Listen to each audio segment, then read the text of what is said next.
사랑하는 자녀요. 영상을 시작하기 전에 당신이 이루고자 하시는 그 간절한 마음을 제가 알고 있습니다. 지금 이 순간 10초만 시간을 드릴게요. 당신의 마음속 깊은 소원을 댓글에 적어주세요.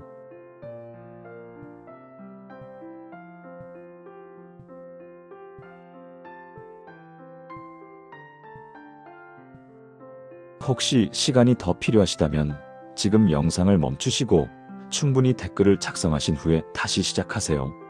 저는 언제나 당신의 댓글을 보고 함께 기도하고 있으니까요. 이제 오늘 당신을 위해 준비한 특별한 말씀을 들어보시겠습니다. 사랑하는 성도님들, 오늘 이 시간 여러분의 마음을 한번 가만히 들여다보시겠습니까? 혹시 이런 경험 있으시지 않습니까? 새벽에 눈을 떴는데 온갖 걱정이 몰려와서 가슴이 답답한 그런 순간 말입니다. 하나님께 기도하고 싶은데 도대체 무슨 말부터 해야 할지 막막한 그런 아침 말입니다. 무릎을 꿇고 하나님 앞에 앉았습니다.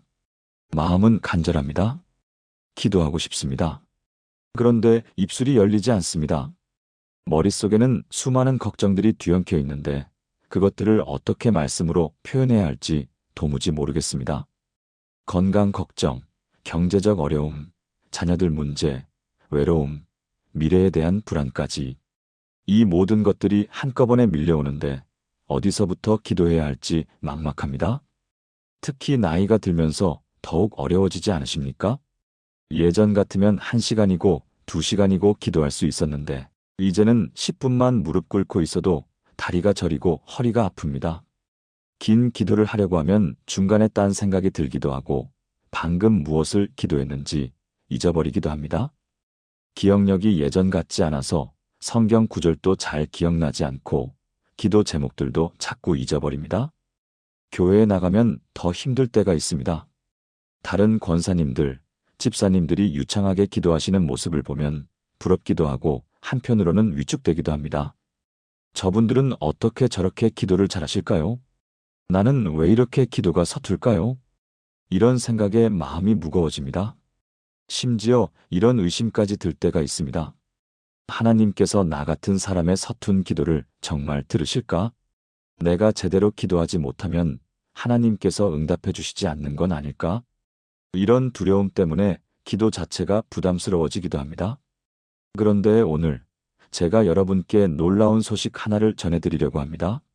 하나님께서는 우리가 완벽한 기도를 드리기를 원하지 않으신다는 것입니다. 긴 기도, 유창한 기도, 화려한 기도를 원하시는 것이 아닙니다. 오히려 우리의 서툰 마음, 어설픈 고백, 심지어 말 못할 깊은 한숨까지도 모두 귀하게 받으시는 분이십니다. 오늘 이 시간 여러분께 특별한 기도의 비밀 하나를 나누어 드리려고 합니다. 기도할 말이 막혔을 때, 무엇을 기도해야 할지 모를 때, 매일 붙들고 기도할 수 있는 3가지 말씀입니다. 이 기도만 매일 드리시면 여러분의 기도 생활이 완전히 달라질 것입니다. 하나님과의 관계가 더욱 친밀해질 것입니다. 그리고 무엇보다 기도가 더 이상 짐이 아니라 기쁨이 될 것입니다. 지금부터 함께 이 놀라운 기도의 비밀을 풀어가 보도록 하겠습니다. 믿음의 가족 여러분, 우리 함께 한번 솔직해져 봅시다. 기도할 말을 찾지 못해서 답답했던 경험, 정말 한두 번이 아니지 않습니까? 저는 오늘 여러분께 한 권사님의 이야기를 들려드리고 싶습니다. 이분은 지금 67세이십니다. 남편분과 45년을 함께 살아오셨습니다. 평범한 가정이었습니다. 남편은 성실한 회사원이었고 자녀 둘을 키우며 교회도 열심히 다녔습니다. 그런데 작년 봄 이분의 삶이 송두리째 흔들렸습니다. 남편이 회사에서 조기 퇴직을 당했습니다. 60살이면 아직 일할 나이인데 회사에서는 구조조정을 이유로 퇴직을 종용했습니다. 퇴직금을 받기는 했지만 앞으로의 생활이 막막했습니다. 남편은 그 후로 매일 집에만 있었습니다. 재취업을 알아보았지만 나이가 걸림돌이었습니다. 점점 말수가 줄어들고 우울해졌습니다. 그러다 어느 날 남편이 갑자기 말했습니다. 내가 평생 뭐 한 거지? 이렇게 아무 쓸모없는 사람이 되어버렸네. 그 말을 듣는 순간 이 권사님의 가슴이 찢어지는 것 같았습니다. 더 큰 문제는 그 다음부터였습니다. 남편이 집에만 있다 보니 부부 사이에 갈등이 생기기 시작했습니다. 작은 일에도 다투게 되었습니다. 45년을 함께 살았는데 갑자기 서로가 낯설게 느껴졌습니다. 어느 날 저녁 큰 말다툼이 있었습니다. 그날 밤 이 권사님은 방에 혼자 앉아서 울었습니다. 어떻게 이렇게 되었을까? 우리가 언제부터 이렇게 된 거지? 남은 인생을 이렇게 살아야 하나? 이런 생각들이 머릿속을 맴돌았습니다. 기도하고 싶었습니다. 하나님께 이 답답한 마음을 털어놓고 싶었습니다. 그런데 기도실에 앉으니 말이 나오지 않았습니다. 남편을 위해 기도해야 할까요? 그런데 지금 남편이 미웠습니다. 나를 위해 기도해야 할까요? 그런데 뭐라고 기도해야 할지 모르겠습니다. 가정을 위해 기도해야 할까요? 그런데 이 가정이 회복될 수 있을까요? 분노와 슬픔과 실망과 두려움이 뒤섞여 있었습니다. 그것을 어떻게 기도로 표현해야 할지 도무지 알 수가 없었습니다. 그냥 무릎 꿇고 앉아서 한숨만 쉬었습니다. 눈물만 흘렀습니다. 기도할 말이 없었습니다. 이것이 우리의 현실이 아닙니까? 마음은 너무 복잡한데 그것을 기도로 표현할 수 없을 때 말입니다. 여러 감정이 뒤섞여 있는데 그것을 어떻게 하나님 앞에 내어놓아야 할지 모를 때 말입니다. 그런데 성경은 이런 우리를 위해 놀라운 말씀을 기록해 두셨습니다. 로마서 8장 26절에서 27절 말씀을 함께 보시겠습니까? 이와 같이 성령도 우리의 연약함을 도우시나니 우리는 마땅히 기도할 바를 알지 못하나 오직 성령이 말할 수 없는 탄식으로 우리를 위하여 친히 간구하시느니라. 마음을 살피시는 이가 성령의 생각을 아시나니 이는 성령이 하나님의 뜻대로 성도를 위하여 간구하심이니라. 개역개정 로마서 8장 26절에서 27절입니다. 이 말씀은 사도 바울이 로마 교회 성도들에게 보낸 편지의 일부입니다. 당시 로마 교회 성도들은 극심한 박해 속에 살고 있었습니다. 네로 황제의 박해로 수많은 그리스도인들이 죽임을 당했습니다. 언제 잡혀갈지 모르는 불안함 속에서 살았습니다. 가족을 잃은 슬픔, 재산을 빼앗긴 고통 속에서 그들은 기도조차 제대로 할 수 없었습니다. 바울은 이런 성도들에게 말합니다. 우리는 마땅히 기도할 바를 알지 못하나. 이 말씀이 얼마나 위로가 되는지 아십니까? 기도할 말을 모르는 것이 우리의 잘못이 아니라는 것입니다. 이것은 우리의 부족함이 아닙니다. 이것은 인간의 당연한 한계입니다. 우리는 하나님의 깊은 뜻을 다 알 수 없습니다. 무엇이 정말 우리에게 유익한지를 완전히 판단할 수 없습니다. 어떤 기도가 하나님의 마음에 합당한지를 온전히 알 수 없는 존재입니다. 그런데 하나님께서는 이런 우리의 연약함을 아시고 성령님을 보내주셨습니다. 성령님께서는 우리가 기도하지 못할 때 대신 기도해 주십니다. 우리가 말로 표현할 수 없는 깊은 마음의 소원까지도 하나님 앞에 올려드려 주십니다. 말할 수 없는 탄식으로 우리를 위하여 친히 간구하십니다. 여러분이 지금 무릎 꿇고 있는데 말이 나오지 않아도 성령님께서 여러분을 위해 기도하고 계십니다. 여러분이 눈물만 흘리고 있어도 성령님께서 그 눈물의 의미를 하나님께 아뢰고 계십니다. 여러분이 한숨만 쉬고 있어도 성령님께서 그 한숨 속에 담긴 간절함을 하나님께 전하고 계십니다. 그 권사님 이야기를 계속해 보겠습니다. 이분이 어느 날 새벽 기도회에 나갔습니다. 목사님께서 설교하시는데 바로 이 로마서 말씀을 전하셨습니다. 처음에는 무슨 말인지 잘 이해가 안 되었습니다. 그런데 우리는 마땅히 기도할 바를 알지 못하나 이 구절이 마음에 와닿았습니다. 그렇습니다. 지금 자신이 딱 그 상태였습니다. 기도할 바를 알지 못하는 상태였습니다. 집에 돌아와서 성경을 펴고 이 구절을 계속 읽었습니다. 한 번, 두 번, 세 번. 읽으면 읽을수록 눈물이 났습니다. 그런데 그 다음 구절이 더 놀라웠습니다.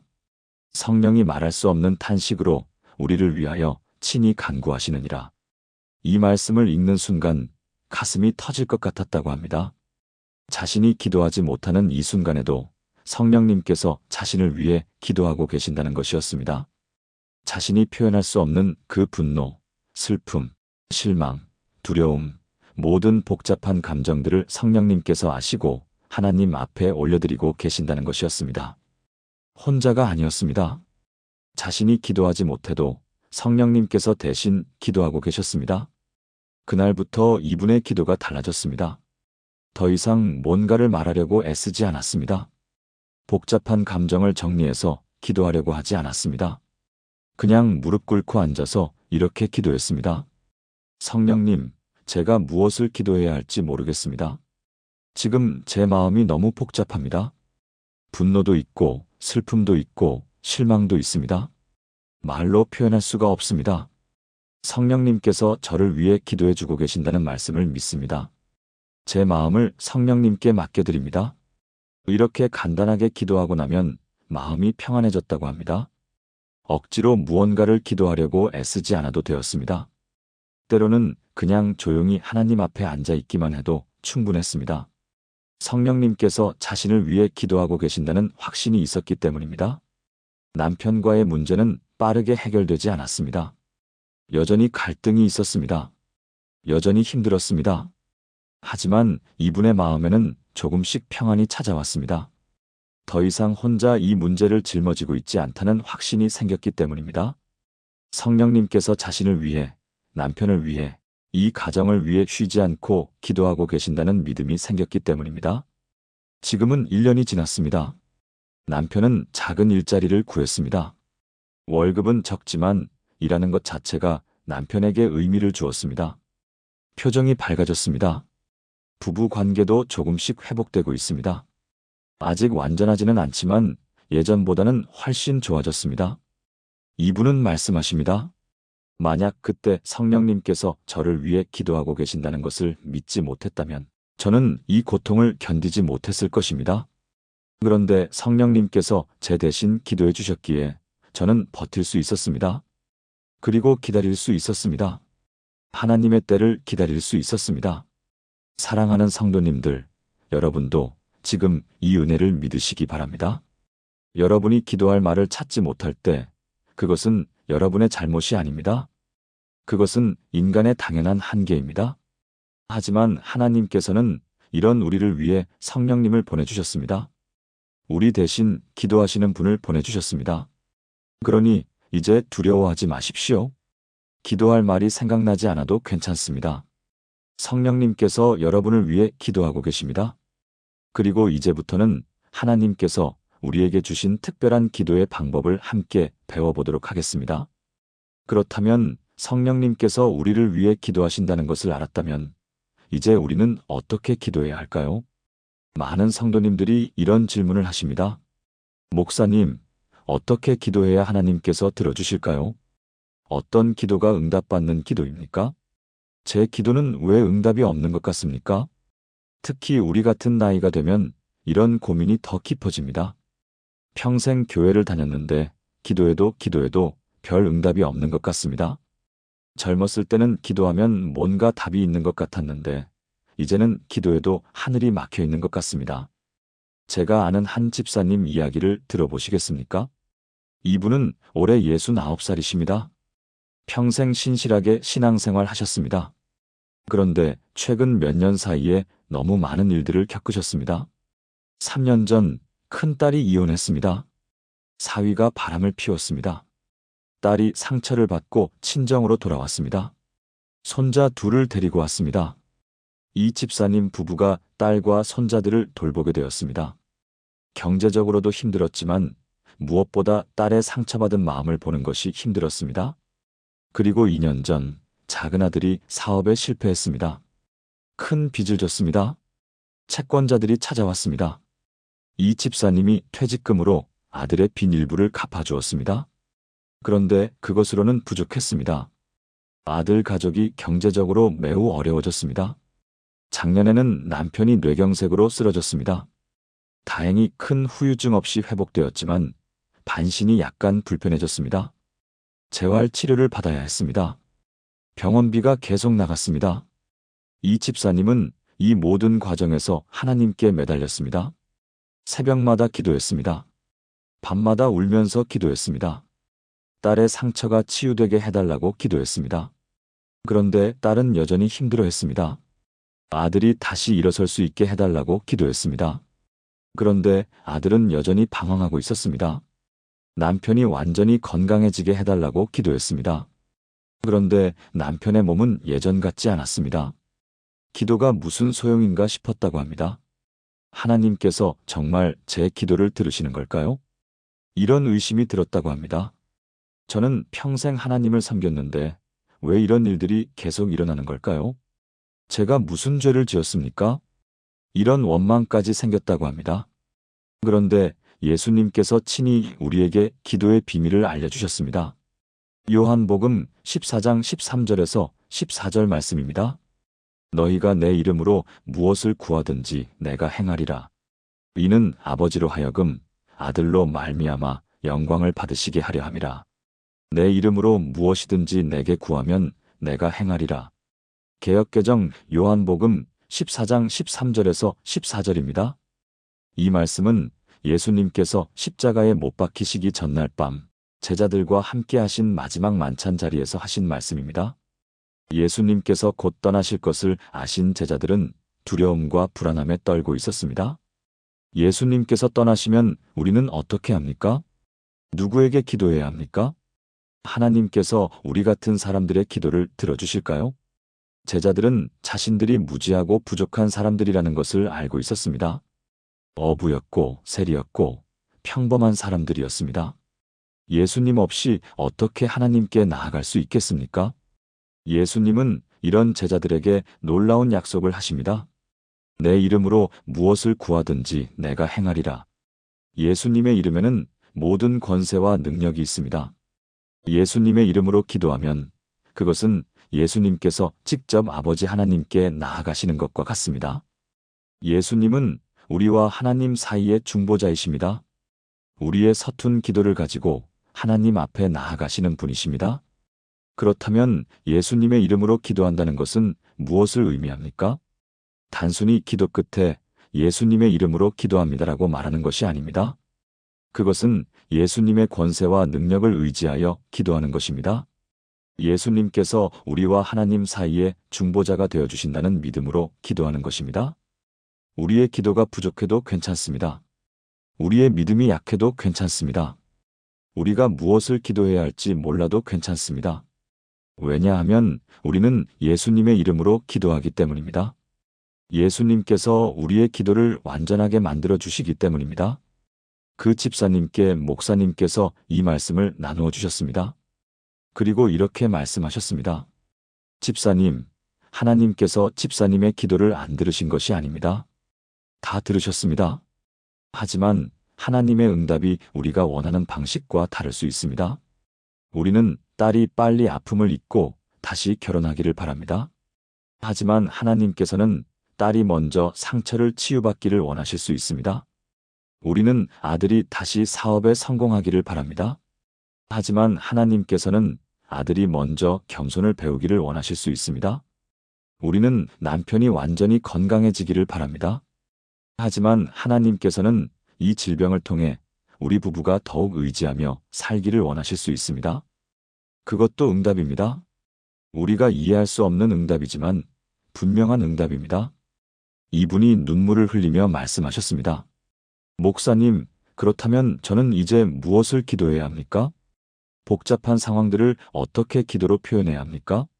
목사님께서 말씀하셨습니다. 복잡하게 생각하지 마십시오. 그냥 이렇게 기도해 보십시오. 예수님의 이름으로 오늘 하루를 구합니다. 딱 이 한 문장으로 시작하십시오. 딸의 문제도, 아들의 문제도, 남편의 건강도, 모든 것을 포함해서 오늘 하루를 예수님의 이름으로 구하는 것입니다. 이분이 놀란 표정으로 물으셨습니다. 이렇게 짧은 기도가 기도가 됩니까? 목사님께서 답하셨습니다. 됩니다. 하나님께서는 긴 기도를 원하시는 것이 아니라 진실한 마음을 원하십니다. 그리고 예수님의 이름으로 기도하면 그 기도가 하나님께 닿습니다. 예수님께서 여러분의 기도를 가지고 하나님 앞에 나아가십니다. 그러니 염려하지 마십시오. 이분은 그날부터 매일 아침 이렇게 기도하기 시작했습니다.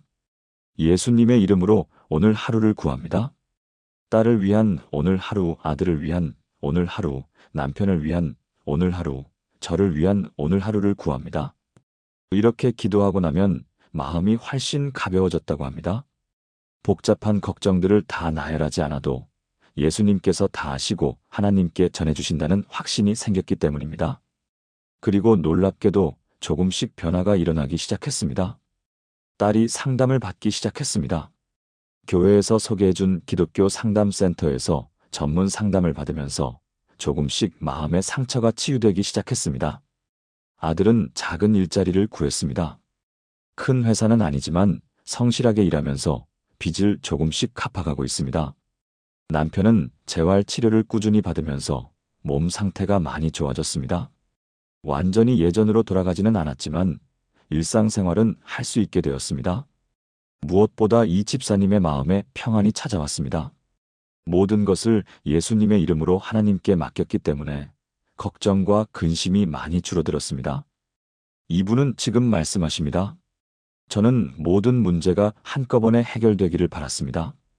딸도, 아들도, 남편도 모든 것이 완벽하게 되기를 원했습니다. 그런데 하나님께서는 조금씩, 천천히, 하나씩 해결해 가고 계십니다. 그리고 그 과정에서 저는 예수님의 이름이 얼마나 큰 능력이 있는지를 배웠습니다. 제 기도가 부족해도, 제 믿음이 약해도 예수님의 이름으로 기도하면 하나님께서 들어주신다는 것을 경험했습니다. 사랑하는 성도님들, 예수님의 이름에는 놀라운 능력이 있습니다. 예수님의 이름으로 기도할 때 하나님께서는 그 기도를 반드시 들으십니다. 우리의 기도가 부족해도, 우리의 믿음이 약해도 예수님의 이름이 우리를 하나님 앞에 담대히 나아갈 수 있게 해주십니다. 그렇다면 구체적으로 어떻게 기도해야 할까요? 예수님의 이름으로 무엇을 구해야 할까요? 이제부터 3가지 특별한 기도의 말씀을 함께 배워보도록 하겠습니다. 첫 번째 말씀을 함께 알아보겠습니다. 우리는 너무 많은 것을 걱정합니다. 내일 걱정, 모레 걱정, 다음 달 걱정, 내년 걱정까지. 자녀들의 미래, 손자, 손녀들의 장래, 우리의 건강, 경제적 상황, 모든 것이 걱정입니다. 특히 나이가 들면 걱정이 더 많아집니다. 내가 언제까지 건강할 수 있을까? 돈은 얼마나 더 있어야 할까? 자식들에게 짐이 되지는 않을까? 혼자 남으면 어떻게 하지? 이런 걱정들이 머릿속을 가득 채웁니다. 그래서 기도할 때도 복잡합니다. 이것도 기도하고 저것도 기도하고 모든 것을 다 기도하려고 하니 기도가 끝이 없습니다. 그리고 결국 지쳐서 기도를 포기하게 됩니다. 제가 아는 한 권사님 이야기를 들어보시겠습니까? 이분은 올해 72세이십니다. 혼자 사십니다. 남편은 10년 전에 하늘나라로 가셨습니다. 자녀는 하나인데 딸이 미국에 살고 있습니다. 딸이 미국 사람과 결혼해서 20년째 그곳에서 살고 있습니다. 손자, 손녀를 3명 두었는데 다 외국에서 태어나고 자라서 한국말도 서툽니다. 이 권사님은 1년에 한두 번 딸네 집에 놀러 갑니다. 한 달 정도 있다가 옵니다. 그런데 그곳에서도 외롭습니다. 딸과 사위는 일하러 나가고 손주들은 학교에 갑니다. 혼자 집에 있습니다. 말도 잘 통하지 않습니다. 그래서 한 달이 지나면 한국에 돌아오고 싶어집니다. 한국에 돌아오면 또 외롭습니다. 혼자 사는 집은 너무 조용합니다. 친구들이 있기는 하지만 친구들도 하나둘 아프거나 세상을 떠나갑니다. 교회에 나가지만 젊은 사람들이 많아서 어울리기가 쉽지 않습니다. 매일 아침 눈을 뜨면 막막합니다. 오늘 하루를 또 어떻게 보내지? 누구를 만나지? 무엇을 하지? 이런 생각에 일어나기가 싫습니다. 어떤 날은 그냥 누워서 천장만 바라보다가 하루가 지나가기도 합니다. 밤이 되면 또 걱정이 밀려옵니다. 내일도 이렇게 살아야 하나? 1년 후에도 이렇게 살고 있을까? 5년 후에는? 10년 후에는? 건강이 나빠지면 어떻게 하지? 혼자 쓰러지면 누가 찾아줄까? 병원비는 어떻게 하지? 요양원에 가야 하나? 그런데 요양원 비용은 어디서 나오지? 딸에게 부담을 주고 싶지 않은데. 이런 걱정들이 꼬리를 물고 이어집니다. 기도하고 싶습니다. 하지만 걱정거리가 너무 많아서 무엇부터 기도해야 할지 모르겠습니다. 오늘의 외로움을 위해 기도해야 할까요? 내일의 불안을 위해 기도해야 할까요? 미래의 건강을 위해 기도해야 할까요? 경제적 문제를 위해 기도해야 할까요? 딸을 위해 기도해야 할까요? 모든 것이 다 중요한데 어디서부터 시작해야 할지 막막합니다. 그런데 예수님께서는 이렇게 말씀하셨습니다. 마태복음 6장 34절 말씀입니다. 그러므로 내일 일을 위하여 염려하지 말라. 내일 일은 내일이 염려할 것이요 한날의 괴로움은 그날로 족하니라. 개역개정 마태복음 6장 34절입니다. 이 말씀은 예수님께서 산상수훈에서 하신 말씀입니다. 당시 사람들은 먹을 것, 입을 것, 살 것을 걱정하며 살았습니다. 오늘날 우리와 똑같았습니다. 내일 먹을 빵이 있을까? 다음 달 집세를 낼 수 있을까? 겨울에 입을 옷이 있을까? 이런 걱정들로 가득했습니다. 예수님은 이런 사람들에게 내일 일을 위하여 염려하지 말라고 하십니다. 왜냐하면 한날의 괴로움은 그날로 족하기 때문입니다. 오늘의 어려움만으로도 충분히 힘든데 내일의 걱정까지 오늘 짊어질 필요가 없다는 것입니다. 하나님께서는 날마다 우리에게 필요한 것을 주십니다. 오늘 필요한 것은 오늘 주시고 내일 필요한 것은 내일 주실 것입니다. 그렇다면 우리는 어떻게 기도해야 합니까? 복잡하게 모든 것을 다 기도할 필요가 없습니다. 그냥 이렇게 기도하면 됩니다. 예수님의 이름으로 오늘 하루를 구합니다. 이 한 문장으로 충분합니다. 오늘 하루 동안 일어날 모든 일들, 만날 모든 사람들, 해야 할 모든 일들을 예수님의 이름으로 구하는 것입니다. 특히 우리 같은 연령대에는 매일매일이 소중합니다. 건강한 하루, 평안한 하루, 은혜로운 하루가 되기를 구하는 것입니다. 오늘 하루만이라도 통증 없이 지낼 수 있기를, 오늘 하루만이라도 평안히 잠들 수 있기를, 오늘 하루만이라도 외롭지 않기를 구하는 것입니다. 그 72세 권사님 이야기를 계속해 보겠습니다. 이분이 교회에서 이 말씀을 듣게 되었습니다. 새벽 기도회에서 목사님께서 마태복음 6장 34절 말씀을 전하시면서 예수님의 이름으로 오늘 하루를 구하라고 하셨습니다. 처음에는 이해가 잘 안 되었습니다. 그렇게 간단하게 기도해도 되나? 미래에 대한 걱정은 어떻게 하나? 하지만 목사님 말씀을 믿고 해보기로 했습니다. 다음 날 아침 일어나자마자 이렇게 기도했습니다. 예수님의 이름으로 오늘 하루를 구합니다. 오늘 하루 만날 사람, 오늘 하루 할 일, 오늘 하루의 평안을 구합니다. 내일은 생각하지 않기로 했습니다. 일주일 후도, 한 달 후도, 1년 후도 생각하지 않기로 했습니다. 그냥 오늘 하루만 생각하기로 했습니다. 이렇게 기도하고 나니 마음이 조금 가벼워졌습니다. 적어도 오늘 하루는 살 수 있을 것 같았습니다. 그날 놀라운 일이 일어났습니다. 아침에 기도하고 일어나서 성경을 읽고 있는데 전화가 왔습니다. 10년 전에 함께 교회를 다니던 친구였습니다. 이사를 가면서 연락이 끊겼던 친구였습니다. 그 친구가 우연히 이 권사님 생각이 나서 전화를 했다고 합니다. 오랜만에 만나서 점심이나 같이 먹자고 했습니다. 이분은 기쁜 마음으로 그러마했습니다. 점심을 먹으면서 그동안의 이야기를 나누었습니다. 친구도 남편을 잃고 혼자 산다고 했습니다. 서로의 외로움을 나누면서 위로가 되었습니다. 그리고 친구가 제안했습니다. 우리 앞으로 자주 만나자. 일주일에 한 번씩 만나서 밥도 먹고 이야기도 나누자. 이분은 너무 기뻤습니다. 오늘 하루를 구했는데 하나님께서 평생 함께할 친구를 만나게 해주신 것 같았습니다. 그 후로 이분은 매일 아침 이 기도를 드립니다. 예수님의 이름으로 오늘 하루를 구합니다. 그리고 매일 작은 기적들을 경험합니다. 어느 날은 딸에게서 영상통화가 왔습니다. 손주들이 할머니 보고 싶다고 해서 전화했다고 합니다. 손주들의 얼굴을 보면서 이야기를 나누는데 마음이 따뜻해졌습니다. 어느 날은 교회에서 봉사할 기회가 생겼습니다. 매주 토요일 무료 급식 봉사를 하는데 음식 나르는 일을 도와달라고 했습니다. 이분은 기쁜 마음으로 봉사를 시작했습니다. 거기서 비슷한 처지의 다른 권사님들을 만났습니다. 함께 봉사하면서 친해졌습니다. 이제는 봉사하러 가는 것이 일주일 중 가장 기다려지는 시간이 되었습니다. 어느 날은 별다른 일이 없었습니다. 하지만 그날은 날씨가 참 좋았습니다. 이분은 혼자 공원에 산책을 나갔습니다. 벤치에 앉아서 햇볕을 쬐는데 평안했습니다. 아무 일도 없는 평범한 하루였지만 그 평범함이 감사했습니다. 어느 날은 갑자기 무릎이 아팠습니다. 걱정이 되었습니다. 하지만 오늘 하루만 생각하기로 했습니다. 병원에 가서 진료를 받았습니다. 심각한 것은 아니고 물리 치료를 받으면 좋아질 거라고 했습니다. 물리 치료를 받으면서 같은 병원에 다니는 다른 어르신들과도 친해졌습니다. 함께 치료받으면서 이야기를 나누는 것이 즐거웠습니다. 이분은 지금 말씀하십니다. 처음에는 매일 아침이 두려웠습니다. 오늘 하루를 또 어떻게 보내야 하나 막막했습니다. 그런데 오늘 하루를 하나님께 맡기고 살기 시작하니까 매일 아침이 기대가 됩니다. 오늘은 또 어떤 은혜가 있을까 궁금합니다.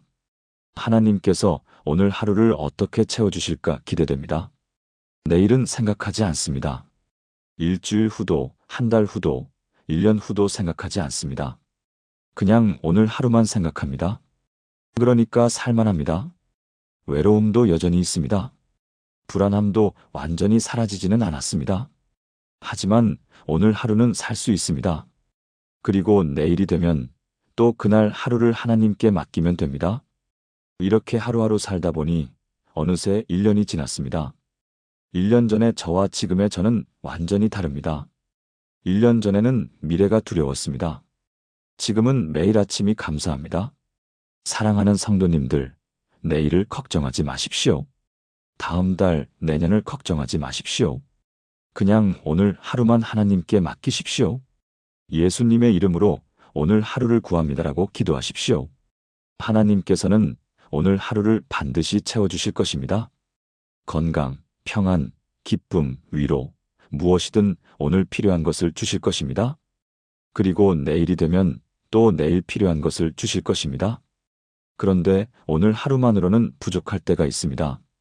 구체적인 필요가 있을 때가 있습니다. 그럴 때는 어떻게 기도해야 할까요? 이제 두 번째 말씀을 함께 알아보도록 하겠습니다. 우리에게는 구체적인 필요들이 있습니다. 건강이 필요합니다. 치료비가 필요합니다. 자녀들의 평안이 필요합니다. 경제적 안정이 필요합니다. 외로움을 달랠 친구가 필요합니다. 아픈 몸을 돌봐줄 누군가가 필요합니다. 그런데 이런 필요들을 기도로 표현하는 것이 쉽지 않습니다. 어떻게 말해야 이기적으로 들리지 않을까? 어떻게 기도해야 하나님께서 들어주실까? 이런 고민 때문에 결국 기도하지 못하게 됩니다. 제가 아는 한 집사님 이야기를 들어보시겠습니까? 이분은 올해 66살이십니다. 작년까지만 해도 건강했습니다. 그런데 올해 초에 건강검진을 받았는데 당뇨 진단을 받았습니다. 혈당 수치가 높아서 약을 먹어야 한다고 했습니다. 그리고 식이요법을 해야 한다고 했습니다. 운동도 규칙적으로 해야 한다고 했습니다. 이분은 충격을 받았습니다. 평생 건강하게 살았는데 갑자기 당뇨라니. 더 큰 문제는 몇 달 후에 또 다른 증상이 나타났다는 것입니다. 가슴이 답답하고 숨이 찼습니다. 병원에 가니 부정맥이 있다고 했습니다. 심장 문제였습니다. 약을 먹어야 했습니다. 그리고 정기적으로 검사를 받아야 했습니다. 이분의 머릿속이 복잡해졌습니다.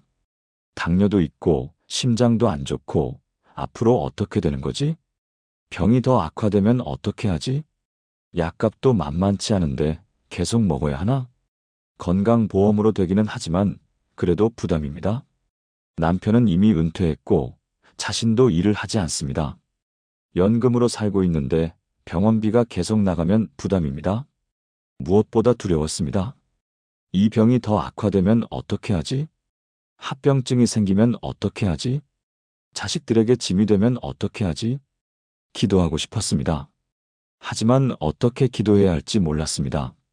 병을 낫게 해달라고 기도해야 할까요?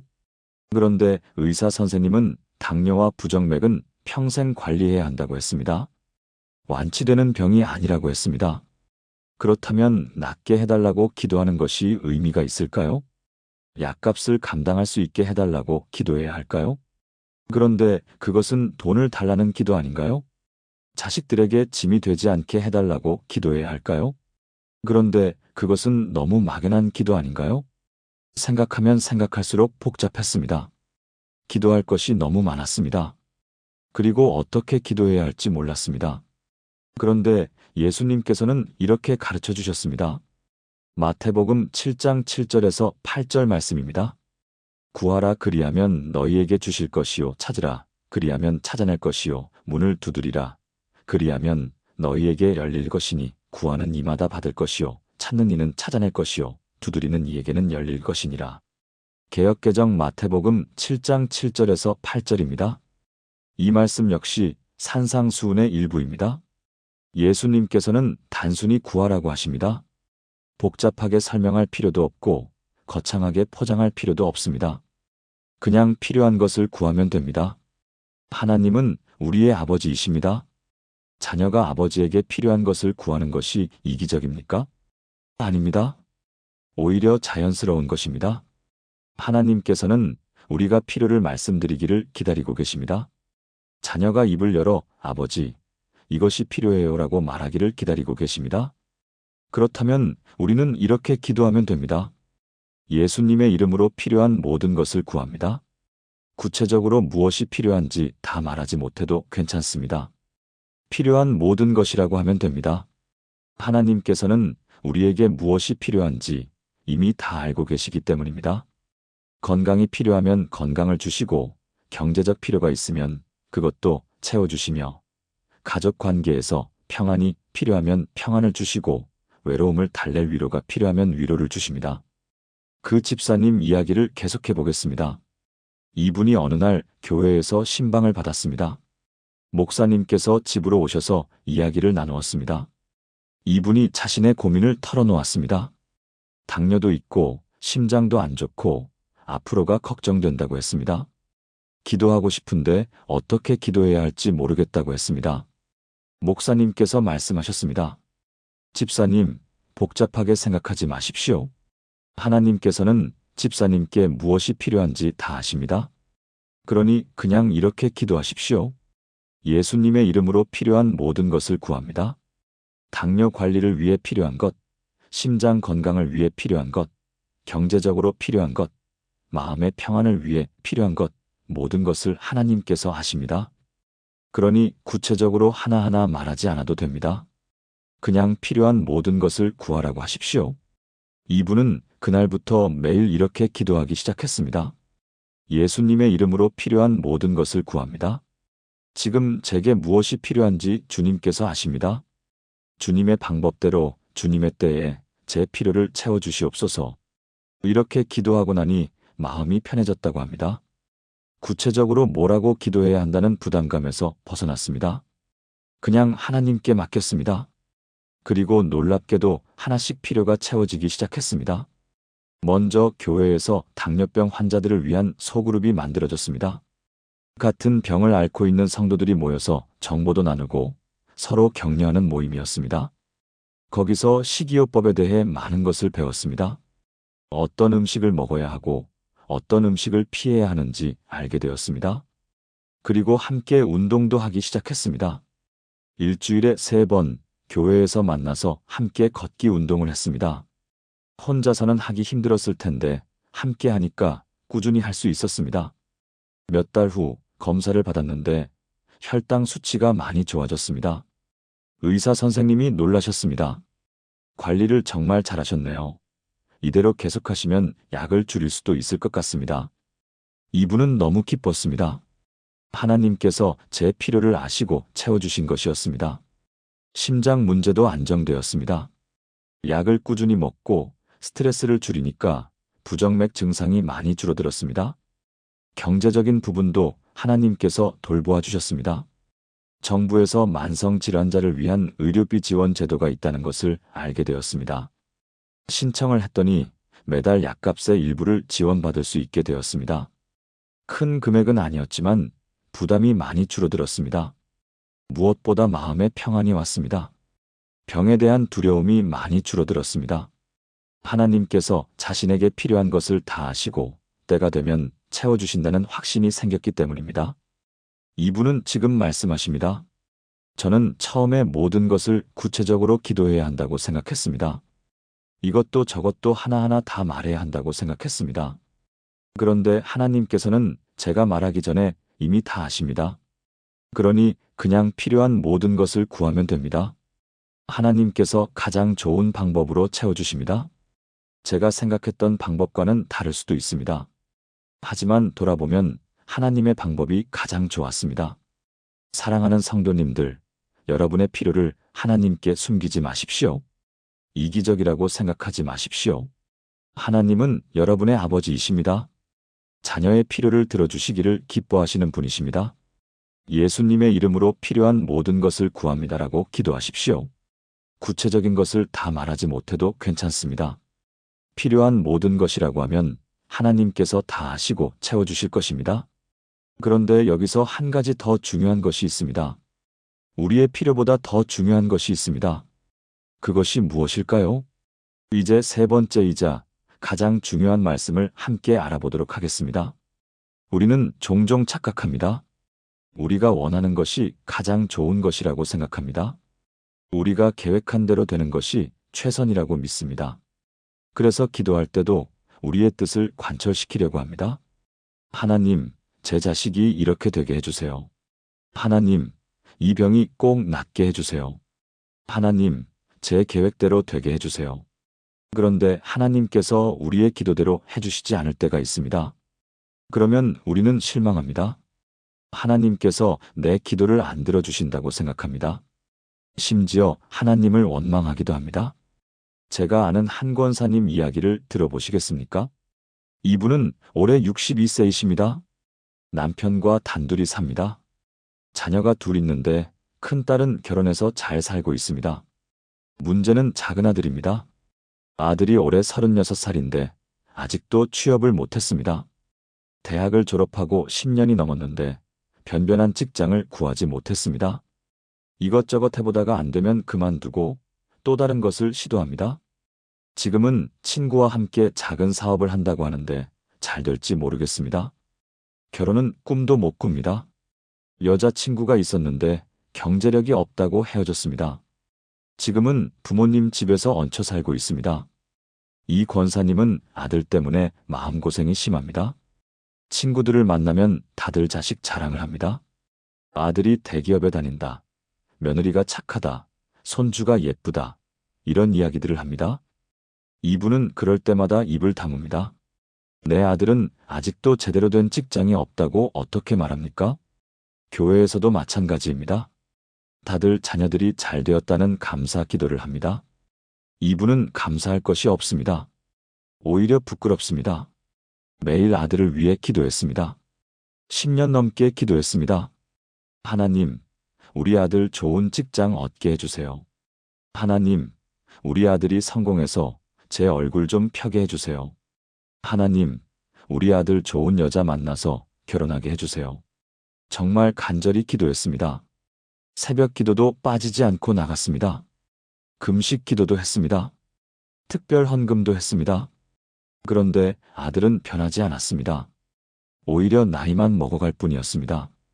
이분은 하나님께 원망스러웠습니다. 저는 평생 하나님을 섬겼는데 왜 제 기도는 안 들어주십니까? 다른 사람들은 자식들이 다 잘 되는데 왜 제 아들만 이 모양입니까? 하나님, 제가 무슨 죄를 지었습니까? 기도하다가 울었습니다. 답답했습니다. 억울했습니다. 그런데 작년 가을 아들에게서 뜻밖의 말을 들었습니다. 어느 날 저녁 아들이 말했습니다. 엄마, 저 교회 나가려고요. 이분은 깜짝 놀랐습니다. 아들은 고등학교 때까지 교회를 다니다가 대학 들어가면서 교회를 떠났습니다. 15년 넘게 교회에 발을 들여놓지 않았습니다. 그런 아들이 갑자기 교회에 나가겠다고 했습니다. 왜 갑자기? 이분이 물었습니다. 아들이 말했습니다.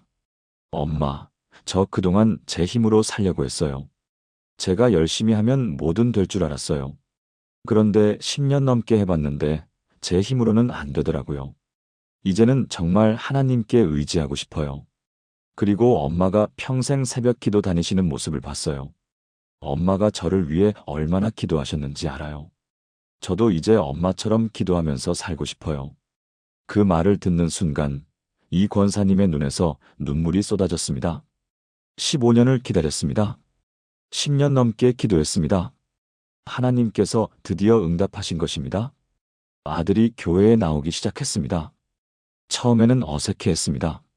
15년 만에 교회에 온 것이니까요.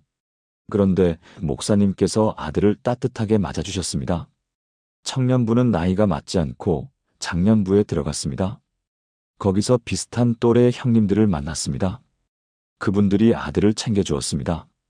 식사도 같이 하고 이야기도 나누고 신앙적으로도 도와주었습니다. 몇 달 후 아들이 교회에서 봉사를 하겠다고 했습니다. 매주 주일 예배 전에 와서 의자를 정리하고 주보를 준비하는 일이었습니다. 간단한 일이었지만 아들은 그 일을 성실하게 했습니다. 누가 시키지 않아도 일찍 나와서 준비했습니다. 예배 후에도 정리하고 마지막에 나갔습니다. 그런 아들의 모습을 보면서 이 권사님의 마음이 따뜻해졌습니다. 그리고 올해 봄 놀라운 일이 일어났습니다. 교회 집사님 한 분이 이 권사님을 찾아왔습니다. 권사님, 아드님 정말 성실하고 좋은 분이시네요. 우리 회사에서 사람을 구하는데 아드님께 제안해보고 싶습니다. 그 집사님이 작은 IT 회사를 운영하고 계셨습니다. 아들이 그곳에서 일하게 되었습니다. 대기업은 아니었습니다. 월급도 많지 않았습니다. 하지만 정규직이었고 무엇보다 아들이 그 일을 좋아했습니다. 컴퓨터를 좋아하던 아들에게 딱 맞는 일이었습니다. 그리고 여름에 또 놀라운 일이 있었습니다. 아들이 말했습니다. 엄마, 저 좋아하는 사람이 생겼어요. 같은 교회 다니는 자매님인데요. 저보다 4살 어려요. 이혼하고 혼자 아이를 키우고 있어요. 저랑 사정이 비슷해요. 둘 다 세상적으로 보면 별 볼 일 없죠. 그런데 함께 있으면 편해요. 서로 위로가 돼요. 결혼하고 싶어요. 이분은 처음에는 놀랐습니다. 이혼녀라고? 아이까지 있다고? 그런데 그 자매를 만나보니 정말 좋은 사람이었습니다. 믿음도 좋고 성품도 좋고 무엇보다 아들을 진심으로 좋아하는 것이 느껴졌습니다. 이분은 2사람의 결혼을 허락했습니다. 지금 아들은 결혼해서 잘 살고 있습니다. 의붓딸을 자기 딸처럼 예뻐합니다. 교회도 열심히 다닙니다. 회사 일도 성실하게 합니다. 행복해 보입니다. 이 권사님은 지금 말씀하십니다. 저는 아들이 대기업에 들어가기를 바랐습니다. 아들이 미혼인 예쁜 새댁 만나서 결혼하기를 바랐습니다. 그것이 최선이라고 생각했습니다. 친구들 앞에서 자랑할 수 있는 아들이 되기를 바랐습니다. 그런데 하나님의 뜻은 달랐습니다. 하나님께서는 아들에게 더 좋은 것을 주셨습니다. 세상적인 성공보다 더 귀한 것을 주셨습니다. 바로 하나님을 만나게 해주신 것입니다. 믿음으로 사는 삶을 주신 것입니다. 그리고 세상이 볼 때는 별 볼 일 없을지 몰라도 아들에게는 가장 잘 맞는 아내를 주셨습니다. 진심으로 아들을 사랑하고 함께 신앙생활하는 동역자를 주셨습니다. 이제 저는 알겠습니다. 제 뜻이 아니라 하나님의 뜻이 이루어져야 한다는 것을요. 제가 생각하는 최선이 진짜 최선이 아닐 수 있다는 것을요. 하나님께서 보시기에 가장 좋은 것이 진짜 최선이라는 것을요. 예수님께서도 이렇게 기도하셨습니다. 마태복음 26장 39절 말씀입니다. 조금 나아가사 얼굴을 땅에 대시고 엎드려 기도하여 이르시되 내 아버지여 만일 할만하시거든 이 잔을 내게서 지나가게 하옵소서. 그러나 나의 원대로 마시옵고 아버지의 원대로 하옵소서 하시고. 개역개정 마태복음 26장 39절입니다.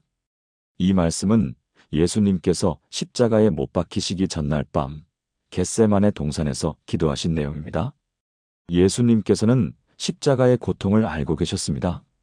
육신적으로 찢기는 고통, 영적으로 아버지와 분리되는 고통을 아셨습니다. 그래서 이 잔을 내게서 지나가게 하옵소서라고 기도하셨습니다. 이것은 예수님의 인간적인 소원이었습니다. 고통을 피하고 싶은 마음이었습니다. 그런데 예수님께서는 이렇게 기도를 마무리하셨습니다. 그러나 나의 원대로 마시옵고 아버지의 원대로 하옵소서. 예수님께서도 자신의 뜻보다 하나님 아버지의 뜻을 우선하셨습니다. 그리고 그 결과는 무엇이었습니까? 십자가의 고통이 있었습니다. 죽음이 있었습니다. 하지만 그를 통해 온 인류가 구원을 받게 되었습니다. 부활이 있었습니다. 영광이 있었습니다. 하나님의 뜻이 가장 좋은 것이었습니다. 그렇다면 우리는 어떻게 기도해야 합니까? 이렇게 기도하면 됩니다. 예수님의 이름으로 하나님의 뜻이 이루어지기를 구합니다. 우리가 원하는 것보다 하나님께서 원하시는 것이 이루어지기를 구하는 기도입니다. 우리의 계획보다 하나님의 계획이 이루어지기를 구하는 기도입니다. 이것이야말로 가장 완전한 기도입니다. 왜냐하면 하나님의 뜻은 항상 우리에게 가장 좋은 것이기 때문입니다. 우리는 오늘만 보지만 하나님께서는 내일도 보십니다. 우리는 부분만 보지만 하나님께서는 전체를 보십니다. 우리는 지금의 고통만 보지만 하나님께서는 그 고통 뒤에 올 영광을 보십니다. 그러니 우리의 뜻을 주장하지 말고 하나님의 뜻을 구해야 합니다. 사랑하는 성도님들, 여러분의 뜻보다 하나님의 뜻을 구하십시오. 여러분의 계획보다 하나님의 계획을 구하십시오. 때로는 하나님의 뜻이 여러분이 원하는 것과 다를 수 있습니다. 때로는 하나님의 응답이 여러분이 기대한 것과 다를 수 있습니다.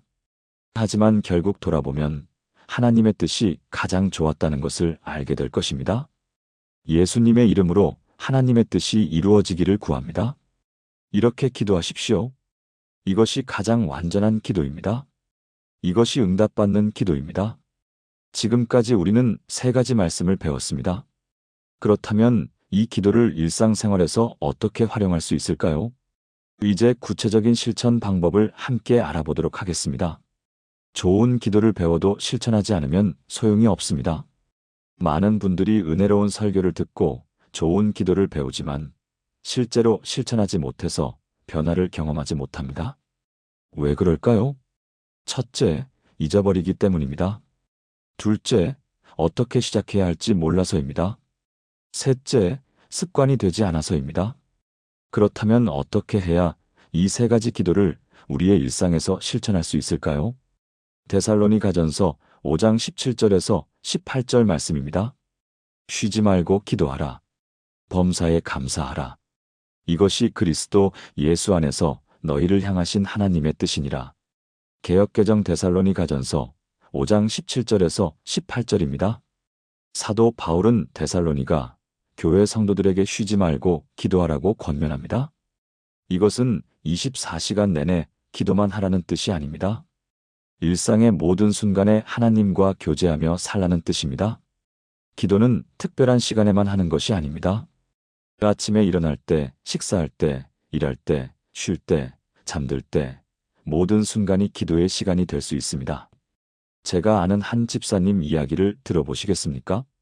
이분은 올해 74세이십니다. 기억력이 많이 떨어지셨습니다.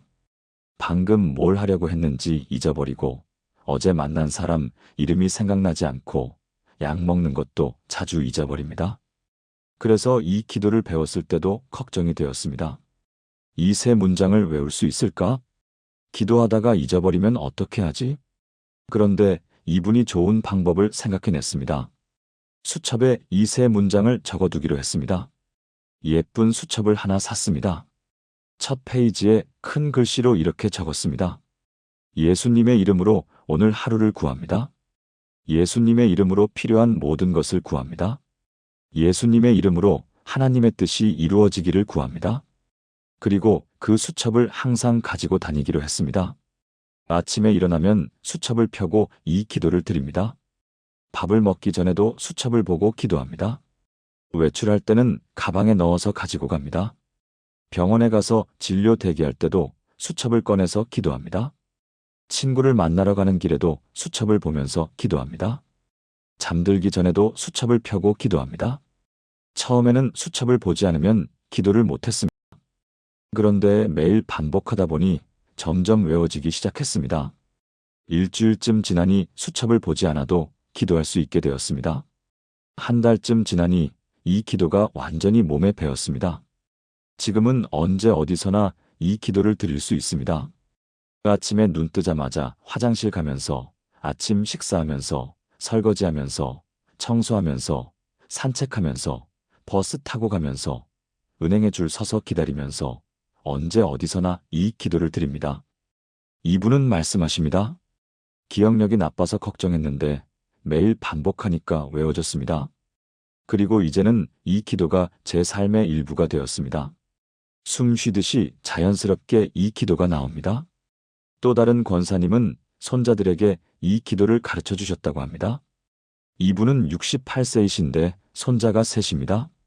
초등학교 3학년, 1학년, 그리고 유치원에 다니는 5살 손녀입니다. 손주들이 주말에 놀러 올 때가 있습니다. 할머니 집에 오면 신나서 뛰어놀고 게임도 하고 TV도 봅니다. 그런데 이 권사님이 손주들에게 제안했습니다. 할머니가 너희에게 아주 특별한 기도를 가르쳐 줄게. 이 기도는 아주 짧아서 금방 외울 수 있어. 그런데 이 기도에는 엄청난 능력이 있단다. 손주들이 관심을 보였습니다. 할머니, 그게 뭔데요? 이분이 천천히 한 문장씩 말했습니다. 예수님의 이름으로 오늘 하루를 구합니다. 할머니가 먼저 말하면 손주들이 따라 했습니다. 예수님의 이름으로 필요한 모든 것을 구합니다. 또 따라 했습니다. 예수님의 이름으로 하나님의 뜻이 이루어지기를 구합니다. 세 번째도 따라 했습니다. 그리고 세 문장을 다 같이 반복해서 말했습니다. 한 번, 두 번, 세 번. 5살 손녀는 조금 어려워했지만 형과 언니가 도와주었습니다. 10분쯤 반복하니 다들 외웠습니다. 이분이 말했습니다. 이제부터 매일 아침 일어나면 이 기도를 해봐. 학교 가기 전에도 하고, 시험 보기 전에도 하고, 힘들 때도 하고, 무서울 때도 해. 그러면 하나님께서 너희를 도와주실 거야. 손주들이 그러겠다고 했습니다. 그리고 정말로 실천했습니다. 큰 손자는 학교에서 시험을 볼 때마다 이 기도를 한다고 합니다. 시험 보기 전에 마음속으로 이 세 문장을 말하고 시험을 본다고 합니다. 그러면 긴장이 풀리고 집중이 잘 된다고 합니다. 작은 손자는 친구들과 싸웠을 때 이 기도를 한다고 합니다. 화가 나서 친구를 때리고 싶을 때 이 기도를 하면 마음이 진정된다고 합니다. 5살 손녀는 밤에 무서울 때 이 기도를 한다고 합니다.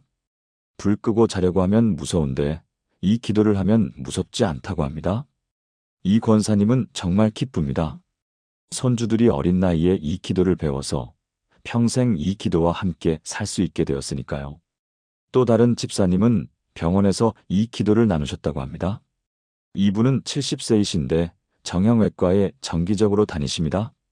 무릎 관절이 안 좋아서 물리 치료를 받으러 일주일에 3번 병원에 갑니다. 거기서 비슷한 나이의 다른 환자분들을 만나게 됩니다. 대부분 무릎이나 허리가 안 좋아서 오시는 분들입니다. 치료 대기하면서 이야기를 나누게 됩니다. 다들 힘들다고 아프다고 나이 들어가는 것이 서럽다고 하십니다. 이 집사님이 그분들께 이 기도를 소개했습니다. 저도 처음에는 무릎이 너무 아파서 괴로웠어요. 앞으로 어떻게 되나 걱정도 많이 했고요. 그런데 이 기도를 하면서 마음이 많이 평안해졌어요. 그리고 이 세 문장을 알려드렸습니다. 어떤 분은 관심을 보이셨고 어떤 분은 그냥 들으셨습니다. 하지만 몇몇 분들은 정말로 이 기도를 실천하기 시작했습니다. 한 할머니는 다음에 만났을 때 이렇게 말씀하셨습니다. 집사님, 그 기도 정말 좋아요. 저도 매일 하고 있어요. 물리 치료받으면서도 하고 집에서도 해요. 마음이 편해져요. 이 집사님은 정말 기뻤습니다. 자신이 받은 은혜를 나눌 수 있어서 감사했습니다. 그리고 그 할머니와 더 친해졌습니다. 지금은 병원에서 만나면 서로 안부를 묻고 함께 기도도 해줍니다. 이렇게 이 3가지 기도를 일상에서 실천하는 방법은 다양합니다. 수첩에 적어서 가지고 다니며 보는 방법, 손주들에게 가르쳐주는 방법, 병원이나 다른 곳에서 만난 사람들에게 나누는 방법, 여러분에게 맞는 방법을 찾아서 실천하십시오. 중요한 것은 매일 반복하는 것입니다. 처음에는 어색할 수 있습니다. 하지만 며칠만 계속하면 익숙해집니다. 일주일이 지나면 조금씩 외워집니다. 한 달이 지나면 완전히 몸에 배게 됩니다. 그리고 그때부터 여러분의 삶이 변화하기 시작할 것입니다. 그렇다면 이 기도를 통해 우리는 어떤 유익을 얻을 수 있을까요? 실제로 이 기도를 실천하신 분들의 간증을 들어보면 여러 가지 놀라운 변화들이 있었습니다. 첫째, 기도에 대한 부담감이 사라집니다. 더 이상 뭘 기도해야 할지 고민하지 않아도 됩니다. 이 세 문장만 기억하면 언제든지 기도할 수 있기 때문입니다. 특히 나이가 들어서 기억력이 떨어지신 분들에게 큰 도움이 됩니다. 한 할머니는 치매 초기 진단을 받으셨는데 다른 것은 다 잊어버려도 이 세 문장만큼은 기억하고 계신다고 합니다. 불안할 때마다 이 기도를 드리면 마음이 안정된다고 하십니다. 둘째, 기도가 습관이 됩니다. 간단하기 때문에 매일 꾸준히 할 수 있고 그러다 보면 자연스럽게 기도하는 습관이 몸에 배게 됩니다. 한 권사님은 이렇게 말씀하셨습니다. 예전에는 새벽 기도회에 나가는 것만이 기도인 줄 알았어요. 그런데 이제는 하루 종일 기도하며 살아요.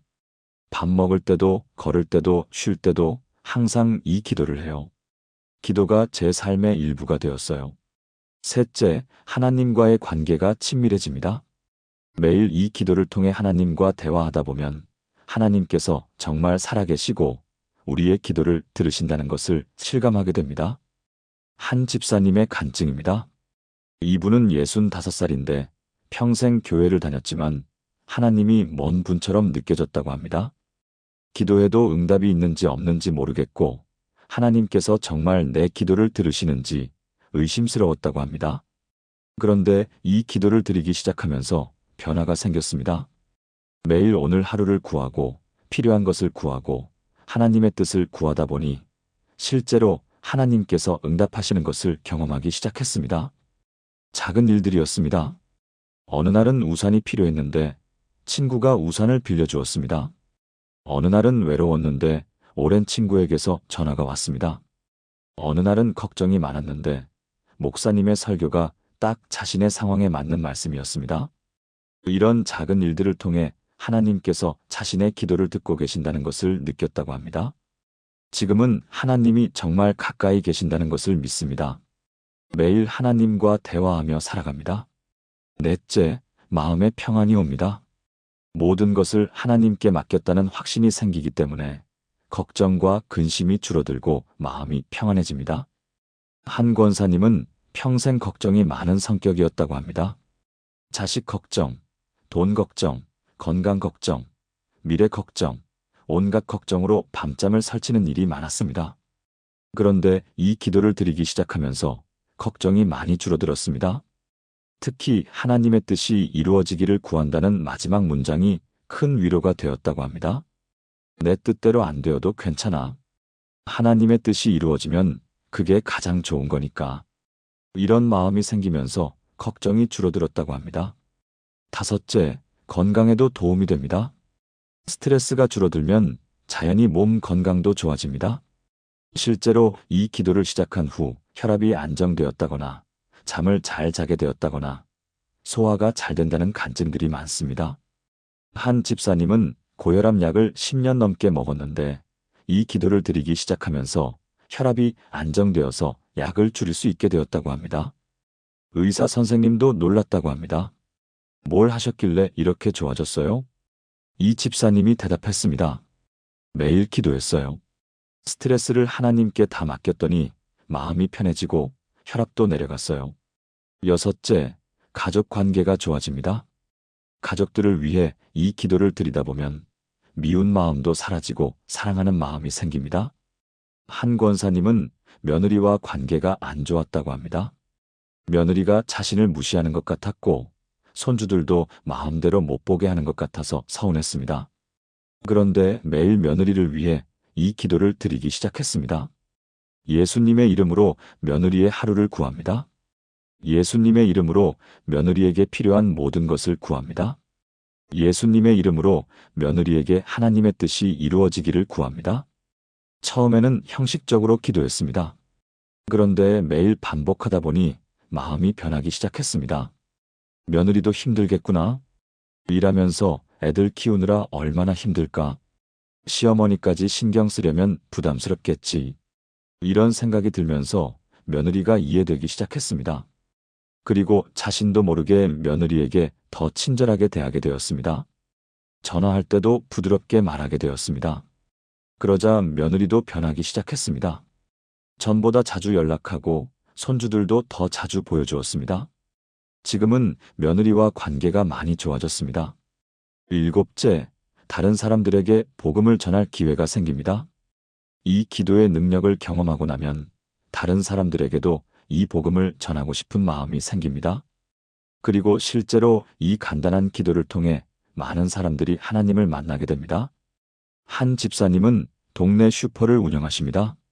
손님들과 자연스럽게 대화를 나누는데 힘들어 보이는 손님들에게 이 기도를 알려주신다고 합니다. 어떤 손님은 남편과 갈등이 있어서 힘들어했는데 이 기도를 알려드렸더니 큰 위로를 받았다고 감사 인사를 하러 오셨답니다. 또 어떤 손님은 자녀 문제로 고민이 많았는데 이 기도를 하면서 마음이 평안해졌다고 하셨답니다. 그렇게 몇몇 분들이 이 집사님이 다니는 교회에 나오기 시작했습니다. 이 집사님은 말씀하십니다. 예전에는 전도가 참 어려웠어요. 교회 나오라고 하면 다들 부담스러워했어요. 그런데 이 간단한 기도를 알려드리면 다들 관심을 보여요. 기도가 어렵다고 생각했던 분들도 이 세 문장은 쉽게 따라할 수 있어요. 그리고 이 기도를 통해 하나님의 능력을 경험하면 자연스럽게 교회에 관심을 갖게 돼요. 이렇게 이 기도를 통해 얻을 수 있는 유익이 참 많습니다. 기도의 부담감이 사라지고 기도가 습관이 되고 하나님과의 관계가 친밀해지고 마음에 평안이 오고 건강이 좋아지고 가족 관계가 회복되고 전도의 기회가 생깁니다. 이 모든 것이 이 세 문장의 간단한 기도를 통해 일어나는 놀라운 일들입니다. 그런데 한 가지 더 중요한 것이 있습니다.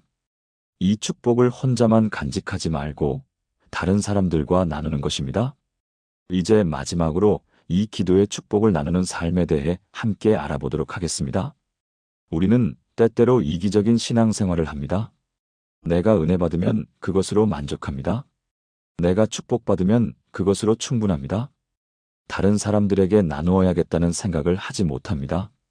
특히 나이가 들면서 더욱 내 일로 바빠집니다.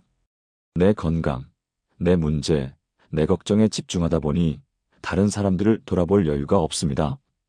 하지만 진정한 축복은 나누어질 때 더 커집니다. 받은 은혜를 혼자만 간직하면 시들어버립니다.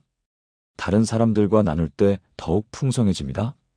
베드로전서 4장 10절 말씀입니다. 각각 은사를 받은 대로 하나님의 여러 가지 은혜를 맡은 선한 청지기 같이 서로 봉사하라.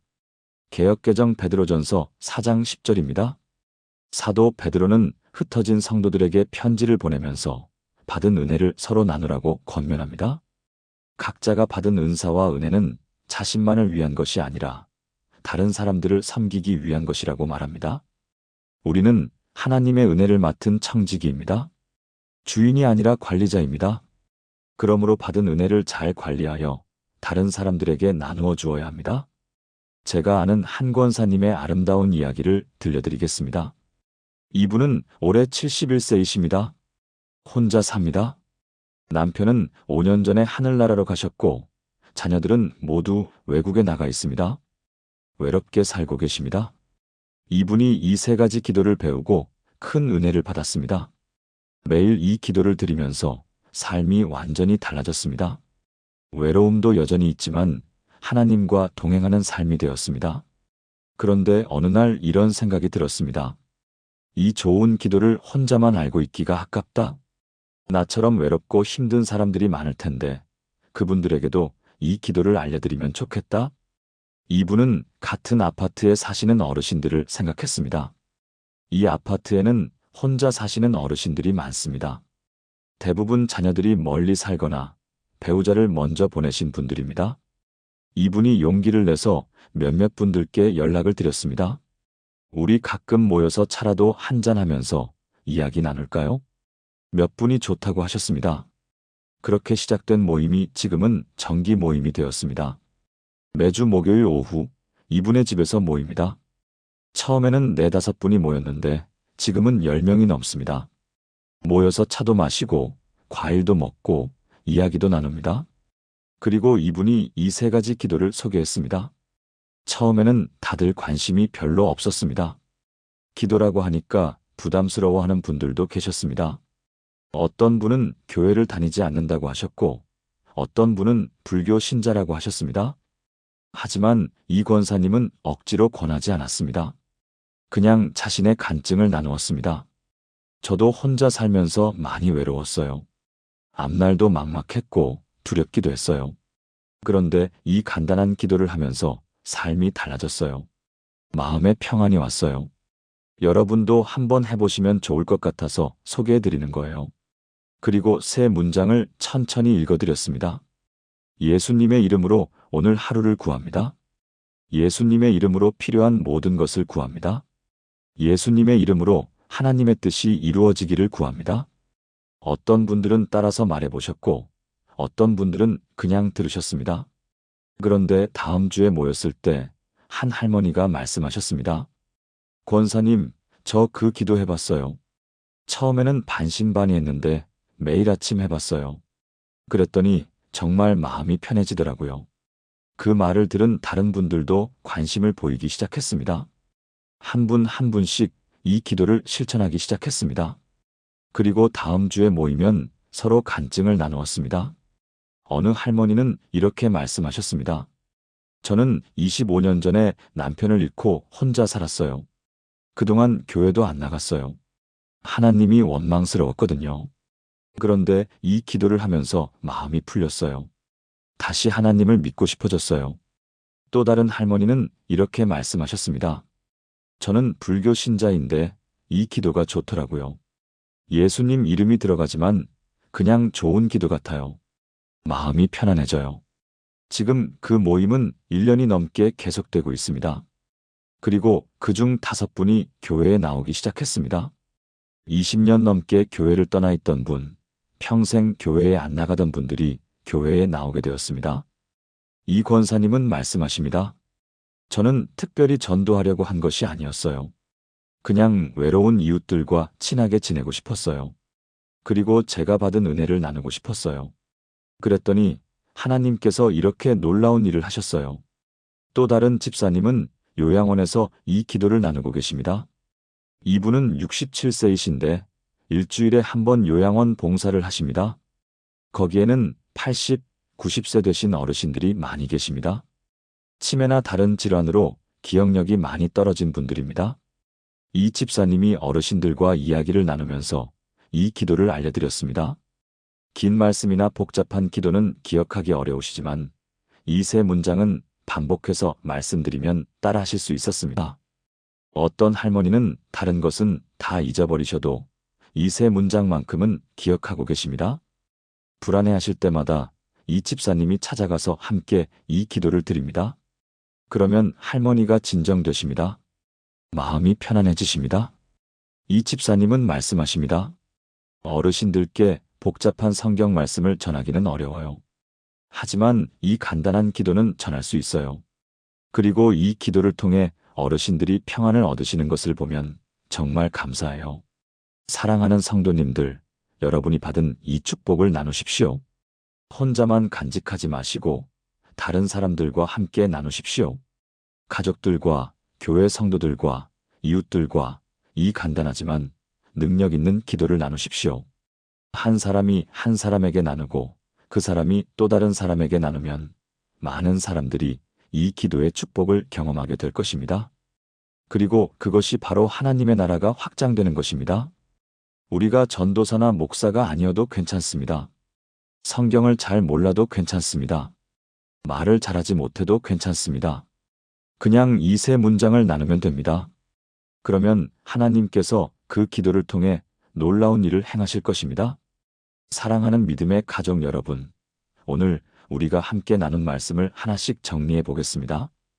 첫째로, 우리는 기도할 말을 찾지 못할 때가 있다는 것을 인정했습니다. 이것은 우리의 부족함이 아니라 인간의 당연한 한계입니다. 하지만 성령님께서 우리를 위해 친히 기도하고 계십니다. 남편과의 갈등으로 마음이 찢어진 그 권사님처럼 우리가 어떻게 기도해야 할지, 모를 때에도 성령님께서 말할 수 없는 탄식으로 우리를 위해 간구하고 계십니다. 둘째로, 예수님의 이름으로 기도하는 권세를 배웠습니다. 예수님의 이름에는 모든 권세와 능력이 있습니다. 우리의 서툰 기도도 예수님의 이름으로 드릴 때 하나님께서 들으시고 응답해 주십니다. 자녀들의 문제로 힘들어하던 그 집사님처럼 우리의 기도가 부족해도 예수님의 이름이 우리를 담대하게 만듭니다. 셋째로, 예수님의 이름으로 오늘 하루를 구합니다라는 기도를 배웠습니다. 내일을 걱정하지 말고 오늘 하루만 하나님께 맡기는 기도입니다. 혼자 사시면서 매일이 막막했던 그 권사님처럼 오늘 하루만 하나님께 맡기면 하나님께서 그날그날 필요를 채워주십니다. 하나님께서는 날마다 우리에게 필요한 것을 주십니다. 넷째로, 예수님의 이름으로 필요한 모든 것을 구합니다라는 기도를 배웠습니다. 구체적으로 무엇이 필요한지 다 말하지 못해도 괜찮습니다.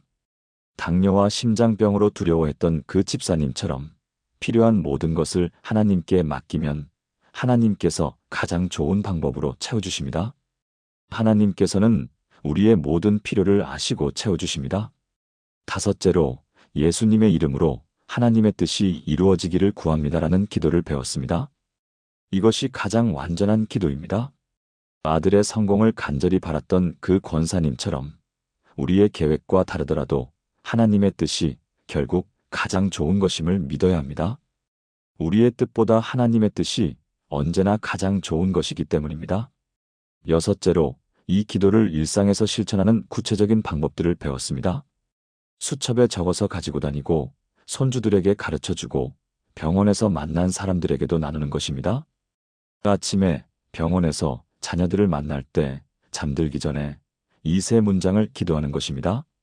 매일 반복하면 습관이 되고 그 습관이 우리의 삶을 변화시킵니다. 일곱째로, 이 기도의 축복을 다른 사람들과 나누는 방법을 배웠습니다.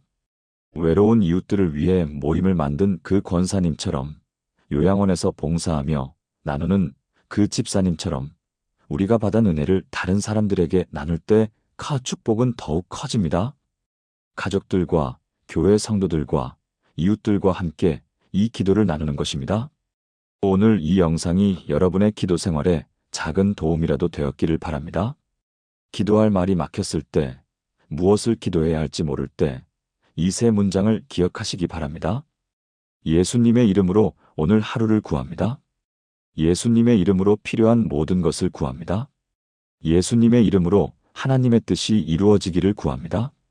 이 간단한 기도가 여러분의 삶을 변화시킬 것입니다. 하나님과의 관계가 더욱 친밀해질 것입니다. 기도가 더 이상 짐이 아니라 기쁨이 될 것입니다. 매일 아침 이 기도로 하루를 시작하고 매일 저녁 이 기도로 하루를 마무리하십시오. 그러면 여러분의 매일이 하나님의 은혜로 가득 찬 날이 될 것입니다. 오늘도 여러분을 향한 하나님의 사랑이 가득하시기를 축복합니다. 여러분의 모든 기도가 하나님께 상달되어 풍성한 응답을 받으시기를 주님의 이름으로 축복합니다. 오늘 이 말씀이 꼭 필요했던 이유를 댓글로 남겨주세요. 함께 기도하겠습니다. 그리고 지금 마음에 떠오르는 사람의 이름을 댓글로 써주세요. 그분을 위해 함께 중보하겠습니다. 가장 마음에 남은 한 문장을 댓글로 나눠주시면 서로에게 큰 위로가 될 것입니다. 하나님께서는 여러분을 결코 잊지 않으셨습니다. 오늘도, 내일도, 모레도 하나님께서는 여러분과 함께 하십니다.